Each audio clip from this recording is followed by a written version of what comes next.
Hey everybody, this is a slightly different video in that I've brought a guest with me. This is Rob.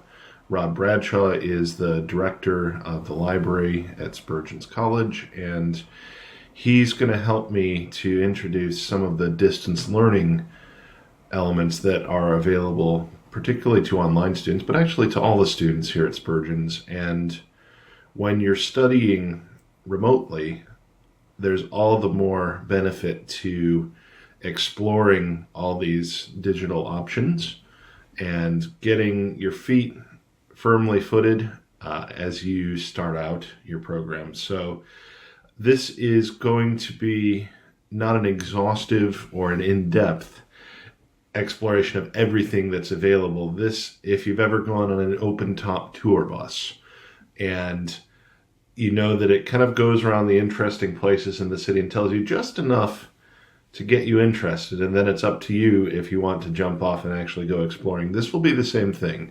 We'll introduce a few very useful resources and we'll show you how to get to them, and then from there it will be up to you to dig into them more on your own. And there is an accompanying document that's part of the weekly lecture notes on that PDF on Moodle. And that has links for everything that we're going to be talking about, but we'll also show you how to get there via Moodle. So you can see that on my page. Rob, I wonder if you're happy to launch us off, maybe with Perlego. Yes, Perlego, as it says in your handouts, it's a library which contains 30,000 theology books, but it's wider than that. It actually has over 1 million titles of university level, so it goes beyond the scope of theology into philosophy, sociology, so a whole huge range of subjects to make use of there. So maybe if you were writing an essay on Reformation or a history, and there was a more general secular history book that might feed into it, you could access that on Perlego as well. That's right, but there's no restriction on using any of those titles as far as the library goes. You can open as many as you want, read as many as you want, and they're all free to access as part of your course at Spurgeon's. Which is pretty amazing. How much would Perlego cost on your own? I think the annual subscription is about £96, but when you consider that a couple of commentaries will set you back about £100, and Perlego has hundreds of commentaries on every book of the Bible, so it is tremendously worthwhile. Well, that's really cool. Should we show students? We're sharing the screen here. We can hopefully show people how they might access Perlego. So what would I do here? Well, the best way to go to Perlego is to open a new tab and go to perlego.com. Right, so we can do that. So perlego.com. And I've already logged in here, so what can I do? So if you typed in commentary Romans is a good example. I'm thinking about starting a new sermon series. Wow, look at all that. And you can see straight away you've got some of the most recent and commentaries available to you there. Now, each one, when you open them up, you can make notes on them, you can highlight text, you can add them to your own reading list. And there are two different formats that Perlego uses, and technically it's EPUB and PDF. So this one's an EPUB? Yeah, the EPUB ones don't have pagination, but the PDF ones do. So the PDF ones will look exactly as they do in the printed version. So when you're citing an EPUB version, then you just put the chapter down rather than the page number, because you won't find a page number in there. Yeah. And so that's it's a concession that we have to make for EPUB when making citations. Yeah, so that we have a little section on that in the referencing guidelines, which I talked about in a different lecture. So nevertheless, this is a huge resource. I can't begin to say how much I use this in my own research. I think there is everything you need to prep a sermon series. This book that I've pulled up is a classic. It is about that thick, and I think I spent about $50 on it when I was taking a class on Romans. Yeah. And I really wish I could have just pulled it up for free. And if you, like me, are sick of lugging bags full of books around on the bus, this is nice because it can live on your computer, it can live on your phone. Wherever you like to read, you can just sit back. If you're waiting for your car to get its oil changed or something like that, you can just pull up a book and read through it. And the other advantage is that you always get the latest edition. There's nothing more annoying than spending £50 on a commentary and then finding out a year later there's a new edition, which is going to cost you even more. But you always get the latest edition of these commentaries on Pelego. And one more thing maybe that's worth highlighting. You see this little area called workspaces here. Now, these are workspaces that I've created. So this is books relating to Reformation church history. And you can see there's a lot of very interesting books on here. And I can share a link to this list with my students. And you can make your own list if you're working on an essay, for instance, on church history.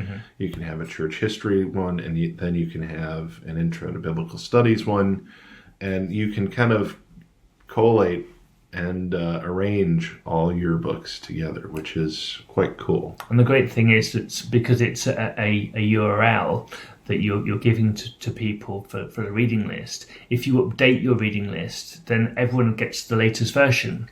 You don't have to send out another link. The link stays the same, but the list is always up to date. Very cool. Thanks, Rob.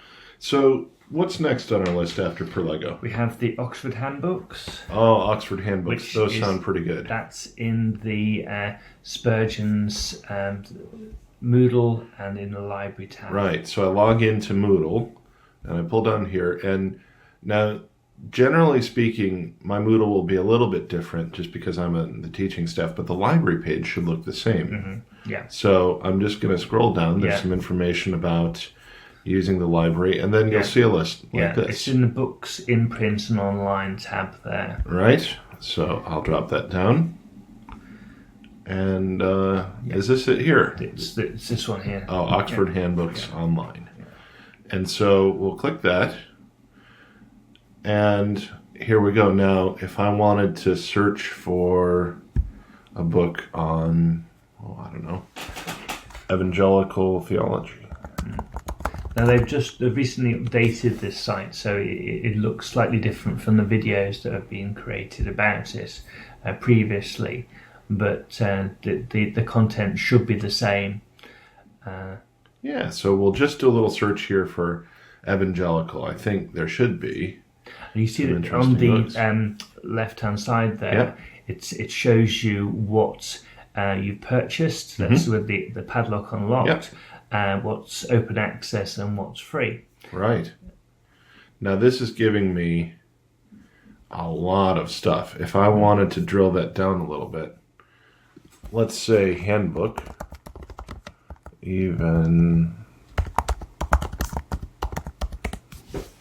Handbook and Evangelicalism. We'll see if we can drill that down a little bit. Because one of the cool things about this is it will give you a chapter of a book that's related to something you're doing, but it will also give you an actual book. So you see here, it's got a little reference to, it says, What is Evangelical by Mark Knoll.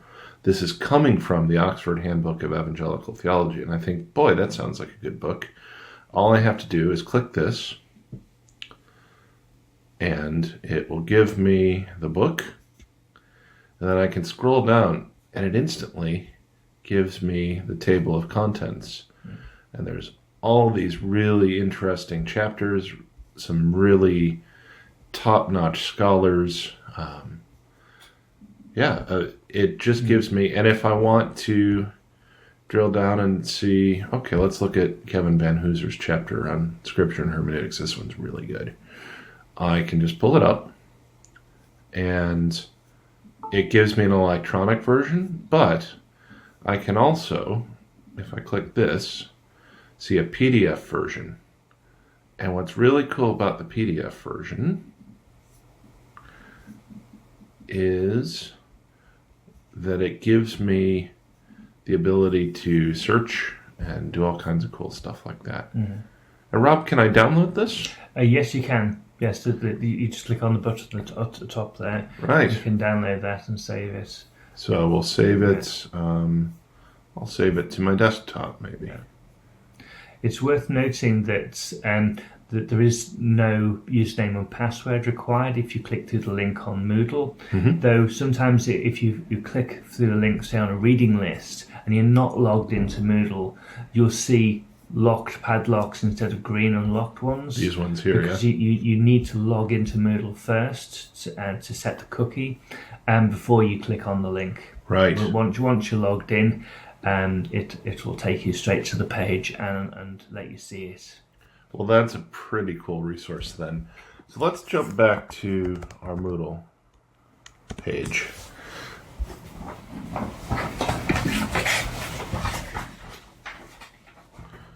And what else do we have? Well, we've got the Cambridge collection online, which is very similar to Oxford, so it may not be worth showing that as a separate resource. Obviously, the content is different, but the format and the way of accessing it is pretty much the same. So I could get these here if I wanted to. Yes, that's right. And I'm just going to point out as well that Rob has recorded some really good videos that walk students through this and screen sharing along the way. So if you find anything that we haven't spoken about, it probably has a video on the library's page. So should we jump straight down to EBSCO then? Yes, let's do that. So that's down here. Yeah. And I just click this link, do I? That's it, yes. All right. Now, the thing about EBSCO, it contains not just a collection of books, but if you choose databases, you can see this is also the gateway to access the Atla articles database. All right. Theological. So you have to select the right databases before you do a search. So I can just select all of these, can't I? Then you'd probably get a huge number of results. Ooh, so if you wanted specifically journals, then just tick Atla. I see. There is a picture just below the link on the Moodle page, which shows you the correct configuration for your databases. Excellent. If you just want books. Oh, perfect. So again, if you do a search for a theology book on there, I think that there's several thousand available. So let's look and see something on systematic theology. Yeah. Oh wow, that's pretty cool. So you can see that there's PDF full text and EPUB full text available for a lot of those titles. And a PDF is really good because remember when we talked about page numbers and things like that. With a PDF, you will get the real page numbers. So this is Jensen's Systematic Theology. This is Oxford University Press. And we can just scroll down here. And it will also just, if I wanted to jump straight to a section of the book, all I have to do is click that and it'll take me straight there, which is pretty cool. So would you say that's a good overview of EBSCO, Rob? Yes, I think that's a good starting point to explore it. There's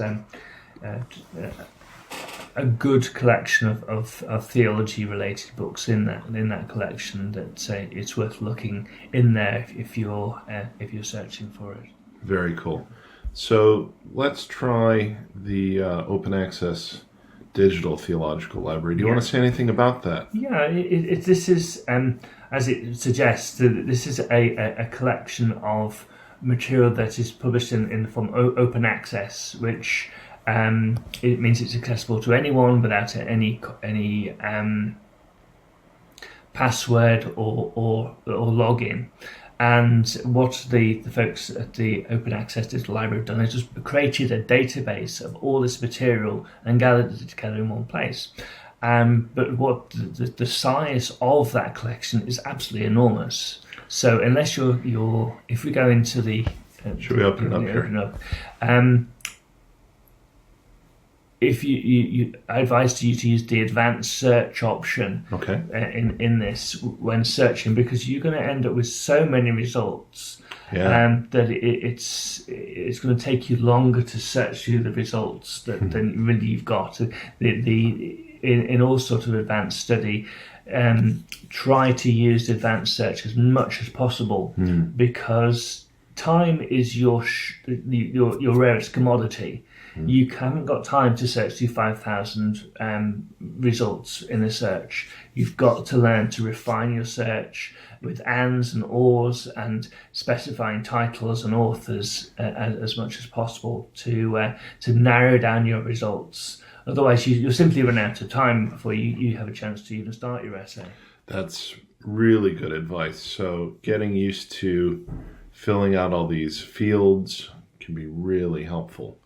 So I think that's a pretty good overview. And it's worth saying as well, the Open Access Digital Theological Library, when you graduate from Spurgeon's and we wave farewell at graduation, the access to things like the Cambridge and Oxford collections and Perlego and these sorts of things, you won't have that anymore. But things like the Open Access Digital Theological Library, you will still have. Yes. So it's worth getting to know how to use this well while you're a student. So shall we pop back to Moodle? Yes. We'll go back and look at the Atla database, because this is the one of the key starting points if you're looking for a theological journal. Right. So if we close the books one, so we open the journals tab. Yep. And I think the EBSCO Atla link is there. Right. So let's pull that open. Yeah, the first page gives you an explanation, some tutorial videos. Oh, very good. The link is actually the title. This one here. Yep. Let's see what this is. It takes you back to the same search. Oh, right. So we can go... Yeah, go to advanced search. So what should we look for? Maybe give us a try. Let's see. Well, I always like to search for trees in the Bible. All right. Because this demonstrates one of the advantages of Atla. It's not just a list of titles and authors. It also has a subject listing. So should we just put that just search for that. Okay. And I'll show you in the results what I mean. So if we go to the second one. Okay. Yeah. Now, if I click on this. Yeah. Now you see here it says subjects. And in that subject list, there is trees in the Bible. So if we click on that, oh wow, you get not just articles with trees in the Bible as the subject of the title of the article, but you get all the articles that talk about trees in the Bible, but don't have it in the title of the article, which is very, very useful. And there's a huge number of subject listings there. They're already done for you. So if you're looking for a specific subject and it's in the subject list, then you can click a button. You can call up all the relevant material on that. And also in the you see in the source types, you can select books, articles. You can also select reviews. So if you're looking for a review on a particular book, then you could use that to locate it. Very cool. So it is immensely powerful. They've got about 3,000 journals as full text, but thousands others just as table of contents. Right. So you could actually find if it wasn't included in the 300, you could just download. You could then use that to take the bibliographic information and go and search elsewhere to see if you can find either a physical copy in the library or a copy online. Or if you can't find it, then by all means contact me, and I'll see if I can locate it for you. So what you mean there, Rob, is this link here doesn't have a PDF full text, whereas this one up here does. That's right. So if I were to look for this article, I I can see what journal it comes from. And what edition. Down at the bottom it says availability. Now that's probably to it may be open access, it may be to a site that you need a subscription for. So it might let me see it, it might not. It might not, no. So the ones I might want to look for then, I can go back to my result list here. And incidentally, how cool is it that with 1 or 2 clicks, we found a list of 154. I didn't know that 154 things had been published on trees in the Bible. But if I wanted to see, okay, let's see this one. It's the Journal of Theological Studies, a very good journal. It's recent. Remember that journals will have the most cutting-edge content. It's where scholars put all their kind of latest, greatest stuff. And here's the article. And if I want to download this, again, I just go up to my arrow here. I can download it, have it with me. I can, once I've downloaded it, I can highlight it. I can draw on it if I want. I can make little notes to myself. Very cool. Shall I show you what to do if you want to download multiple articles and don't want to go to this? If you go back to the list of results, and here on the right-hand side, there's a little blue folder. So click on that. So it'll go yellow when it's selected, and then do another one, and this one here. Just do 3. And at the top of the page, there should be a folder. If you click on folder and then select all using the tick box, and then email on the right hand side. And then now you can email all that information to yourself, including the PDFs. So I can just type my email right there. And then send. And it'll also include the citation information, so you won't lose that. Because it's nothing worse than actually downloading an article on the internet and then thinking, where on earth did I get that from? This is the best thing in the world. How do I cite it? That's it. I didn't actually know you could do that. That's very cool. I learned something today. Right. Well, that's really helpful for journals and things like that. Now, we've covered the sort of main resources that will be common to universities, big or small. But what else is there hiding out on our library Moodle page? There are thousands of other links on there that previous librarians and myself have compiled over the years. One I'm particularly developing at the moment is the Baptist Digital Library, which is worth a look at if you're at all interested in Baptist history or theology. So on this, it's mainly public domain material, and some of the older journals that we've got in the archive here that virtually no one can access, but they've now been scanned and put online. And if you go to the top on Baptist journals, this is on one of my linked on one of my websites, which lists all of the Baptist journals that I've been able to get permission to digitize and host, including many which are in the archive here. So we go to the top one, which is Baptist Magazine. Yeah, this is the one you've been working on recently, isn't it? This is one that we got the almost complete set. There are some issues missing, but it goes back to 1809. So if I wanted to open that up, and you could actually search it using Control F or in the PDF in the Adobe Reader. And you could search by word through that. So I want to just highlight how cool this is. Say that I wanted to see what Baptists in 1809 were doing about Ephesians. I can search here. Maybe they weren't saying anything about Ephesians. Let's see if they talk about the city of London. They do. Yeah. See? It's just there. Yeah, about atonement or something like that. And you see there's more coming up. So I can just click the down arrow. So these journals are some are over 1,000 pages. Yeah, so it takes a little while. They wrote a huge amount in those days. And so it takes a while even for Adobe to go through and to catalogue all those instances. So for your history essays, this would be an amazing resource, which I want to highly recommend. Rob has done an amazing amount of work scanning all of these things in page by page.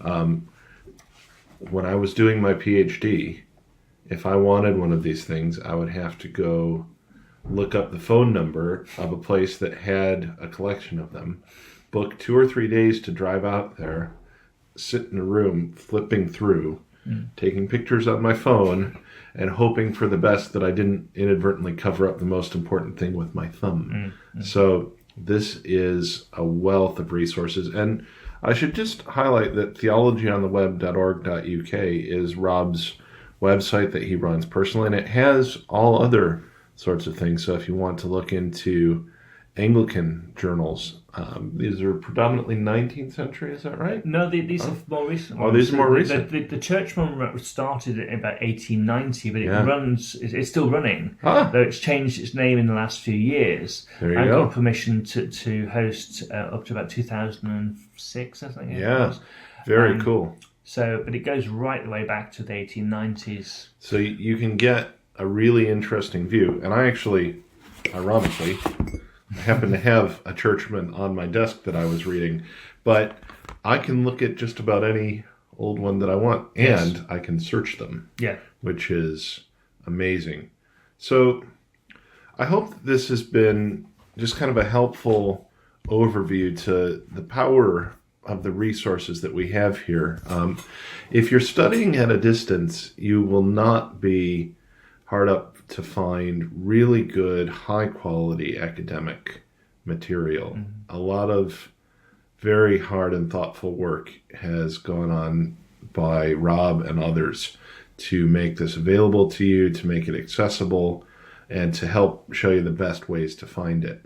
So one other thing that I wanted to highlight was, if you do happen to be local to Spurgeon's College or within sort of a nice train or driving distance, as a distance learning student, you're still welcome to come to the campus, to visit the library, to check out books, you could maybe spend a day working in the library.